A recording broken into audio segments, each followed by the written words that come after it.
Kejaksaan Agung menyita sebanyak 450 miliar rupiah dari tersangka korporasi PT Aset Pasifik yang masih satu grup dengan PT Duta Palma terkait tindak pidana pencucian uang (TPPU). Penyitaan ini berdasarkan pengembangan penyidikan dalam perkara Surya Darmadi dan mantan Bupati Indragiri Hulu Rajat Hamsir Rahman. Kata Direktur Penyidikan Jaksa Agung Muda Bidang Tindak Pidana Khusus Abdul Qohar di Jakarta, Senin. Menurut dia bahwa dari kegiatan pengembangan kasus tersebut, Kejagung telah menyita sebanyak 450 miliar rupiah uang hasil TPPU yang dilakukan oleh PT Aset Pasifik, salah satu grup PT Duta Palma.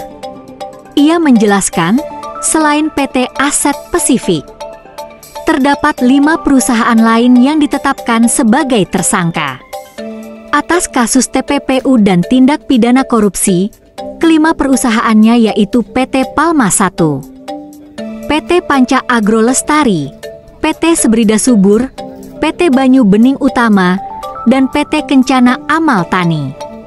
Ia mengatakan bahwa selain perusahaan tersebut, penyidik juga telah menetapkan satu tersangka tindak pidana pencucian uang atas nama korporasi PT Darmes Plantations.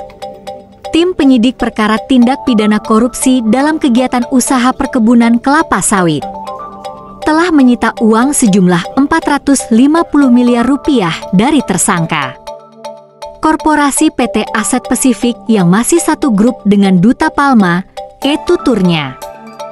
Qohar menambahkan bahwa pasal yang disangkakan kepada tersangka tentang pencegahan dan pemberantasan tindak pidana pencucian uang JO Pasal 55 Ayat 1 Pertama KUHP PT Aset Pasifik adalah Pasal 3 Undang-Undang Nomor 8 Tahun 2010 tentang pencegahan dan pemberantasan tindak pidana pencucian uang JO Pasal 55 Ayat 1 Pertama KUHP atau Pasal 4 Undang-Undang Nomor 8 Tahun 2010 tentang pencegahan dan pemberantasan tindak pidana pencucian uang.